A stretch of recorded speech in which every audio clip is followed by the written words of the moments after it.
संत रविदास जी की अनमोल वचन। भ्रम के कारण सांप और रस्सी तथा सोने के गहने और सोने में अंतर नहीं जाना जाता, किंतु भ्रम दूर होते ही इनका अंतर ज्ञान हो जाता है। उसी प्रकार अज्ञानता के हटते ही मानव आत्मा और परमात्मा का मर्म जान जाता है। तब परमात्मा और मनुष्य में कोई भेदभाव वाली बात नहीं रहती। संत रविदास जी कहते हैं कि स्वामी एक है और वह अनेक रूपों में सर्वव्यापक है। वह सब प्राणियों के भीतर स्वयं प्रतिष्ठित होकर आनंद ले रहा है। वह मेरे हाथ से भी अधिक निकट है और बड़ी सहजता से उसकी प्राप्ति हो सकती है।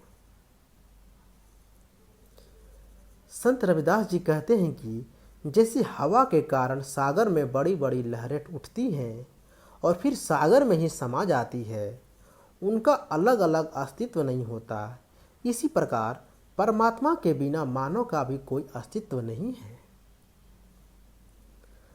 संत रविदास जी कहते हैं कि भ्रम के नष्ट होने पर भी प्रभु प्राप्ति संभव है। निराकार प्रभु को अपने आप को समर्पित करने से उसकी प्राप्ति होती है।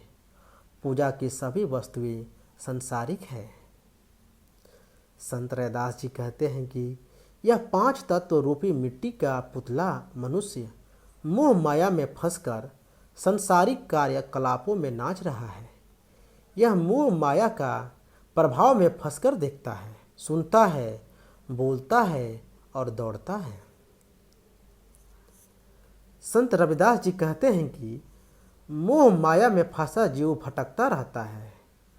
इस माया को बनाने वाला ही मुक्तिदाता है। हरि हरि सिमरन करने से प्रभु के भक्तजन संसार सागर से मुक्त हुए हैं, मुक्त हो रहे हैं और मुक्त होते रहते हैं और मुक्त होते रहेंगे।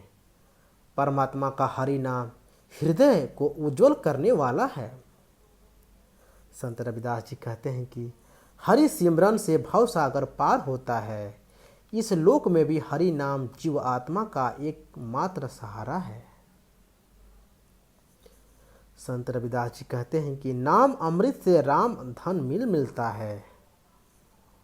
हे प्रभु, तुम चंदन के सुगंधित वृक्ष हो और हम संसारिक जीव बेचारे एरंड के गंधहीन और गुणहीन पौधे हैं, किंतु आपकी कृपा से हमें आपके चरणों की संगति प्राप्त हुई है।